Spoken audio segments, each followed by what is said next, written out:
बात बात पर हिंदुस्तान को उसके मेजॉरिटेरियनिज्म यानी बहुसंख्यकवाद पर ताना मारकर जगह जगह जो अत्याचार होते हैं उस पर कटघरे में खड़ा करने वाले बेगैरत इकोसिस्टम को आज ललकारना है।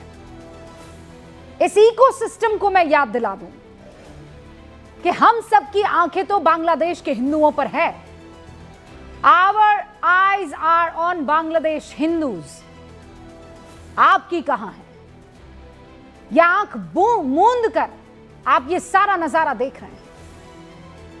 बांग्लादेश में सड़कों पर मजहब के नाम पर हिंदू जिंदा जलाए जा रहे हैं। वहां हैवान भीड़ जलते हुए इंसानी शरीर के सामने नाराए तकबीर अल्लाहू अकबर के नारे लगा रही है। वहां जो तस्वीरें सामने आ रही है वो किसी को भी व्यतीत कर सकती है। दीपू चंद दास, पहले उसे लात घूसों से जूतों से मारा जाता है, सड़क पर नंगा करके घसीटा जाता है। वहशी भीड़ उस पर इतने वार करती है कि वो दम तोड़ देता है। उसके बाद सड़क पर रखी उसकी लाश के साथ बदहुरमती की जाती है। उस वहशी भीड़ का उस पर भी जब गुस्सा शांत नहीं होता तो उसे पेड़ से लटकाया जाता है। उसके बेजान शरीर को घंटों तक लाठी और पत्थर से मारा जाता है और आखिर में उस मासूम को आग के हवाले कर दिया जाता है। मैं मासूम शब्द का इस्तेमाल कर रही हूं और बहुत सोच समझ के इस्तेमाल कर रही हूं। जब पेड़ से लटकती उस लाश को जलाया जाता है तो वहां खड़ी खूंखार भीड़ ऐसे जश्न मनाती है जैसे उसने दुनिया की किसी सबसे बड़ी फतह को हासिल कर दिया, जैसे उसने दुनिया के किसी सबसे जालिम शख्स को जिंदा जला दिया और अब इंसानियत दोबारा जैसे लौट आएगी। दीपू चंद्र दास कौन था वो? क्या वो उस्मान हादी का कातिल था? क्या उसने उस्मान हादी के हत्यारों को शरण दी थी? क्या दीपू दास बांग्लादेश का दुश्मन था या बांग्लादेश के दुश्मनों के साथ मिलकर कोई उसने साजिश रची थी? क्या उसने कुछ ऐसा काम किया था जिससे बांग्लादेश की संप्रभुता को नुकसान पहुंचता? क्या किया था दीपू दास ने? ना वो जासूस था, ना उस्मान हादी का कातिल था, ना बांग्लादेश का दुश्मन था। दीपू दास एक हिंदू था। उसके ऊपर हैवानों के इस झुंड ने सिर्फ इसलिए हमला कर दिया क्योंकि उसने इस्लाम की और इस्लाम के पैगंबर सल्लल्लाहु अलैहि वसल्लम की निंदा की थी। आरोप है ये, और वो भी अब झूठा साबित हो रहा है, कोई सबूत नहीं मिला है। जिस बांग्लादेश में उठापटक या आंदोलन उस्मान हादी की हत्या के बाद शुरू हुए थे, वो सरकार के खिलाफ जाते जाते मीडिया हाउसेस और हिंदुओं और भारत के खिलाफ कैसे हो गए? ये सवाल हमारे मन में है और सिर्फ हिंदुस्तान में बैठकर हमारे जहन में ये सवाल नहीं उठ रहे हैं, बल्कि पूरी दुनिया में इस सवाल की गूंज है। पूरी दुनिया में बांग्लादेश में अल्पसंख्यक हिंदुओं पर अत्याचारों की वजह क्या है?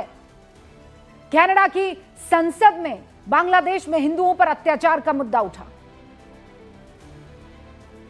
लेकिन शर्म आती है कि हम पड़ोस के मुल्क में हैं, हमारी संसद में तमाम तरीके की चीजें देखी गई, वेपिंग से लेकर सदन छोड़ने तक, लेकिन इस पर चर्चा नहीं। आवाज उठाने वाली मेंबर ऑफ पार्लियामेंट का नाम वहां कनाडा में मेलिसा लैंसमैन था। अमेरिकी कांग्रेस में इलिनॉइस के डेमोक्रेट सांसद राजा कृष्णमूर्ति ने कहा कि बांग्लादेश में खतरनाक अस्थिरता के बीच दीपू चंद्र दास की लक्षित हत्या से यानी टारगेटेड किलिंग से वो स्तब्ध है।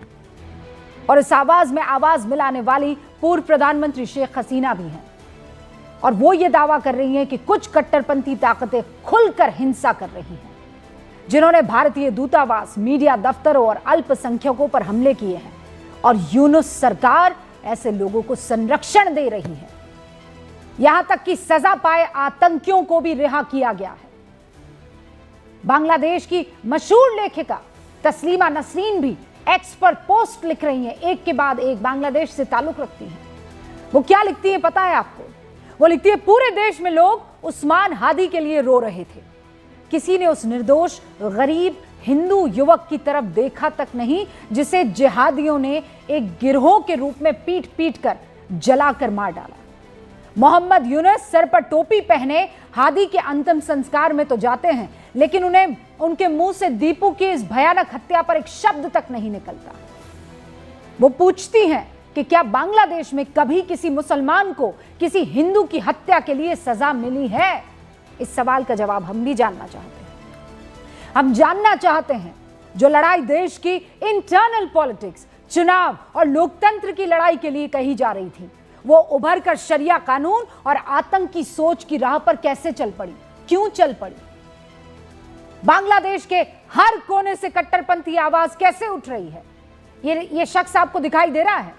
ज्यादा उम्र नहीं होगी इस लड़के की, जुबैर अहमद तशरीफ इसका नाम है। बांग्लादेशी इस्लामी चरमपंथी है। ये एक वीडियो जारी करता है और दीपू चंद्र दास के हत्यारों का महिमा मंडन करता है, खुलेआम धमकी देता है कि बांग्लादेश भर के हिंदुओं का यही हश्र होने वाला है। एक इकबाल इनकलाब मंच है, उसका एक सदस्य अब्दुल्ला अरजाबेर, वो 14 दिसंबर को चेतावनी देता है कि अगर हादी के हमलावरों को भारत ने शरण दी तो भारतीय दूतावास को काम नहीं करने दिया जाएगा। इसी नफरत का नतीजा कि चटगांव में भारतीय सहायक उच्चायोग पर हमला होता है। राजशाही यूनिवर्सिटी के छात्रों ने सड़कों पर आग लगाकर भारत विरोधी प्रदर्शन किया जाता है।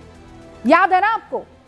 ये जो बिल्कुल मेरे बगल वाली तस्वीर में आपको यूनुस साहब दिखाई दे रहे हैं, मोहम्मद यूनुस की सत्ता में हिंदुओं पर अत्याचार हो रहा है और ये वही शख्स है जिनको शांति के लिए दुनिया के सबसे बड़े सम्मान से नवाजा गया है, नोबेल पीस प्राइज। बांग्लादेश के हिंदुओं को मोहम्मद यूनुस ने क्या संदेश दिया? यह शांति पुरस्कार क्या हिंदुओं पर हो रहे अत्याचार पर शांत रहने के लिए मिला था? क्या कारण है कि बांग्लादेश सरकार इन कट्टरपंथियों, इस शरिया कानून के लिए तड़प रहे खूंखार दरिंदों के सामने सरेंडर्ड है?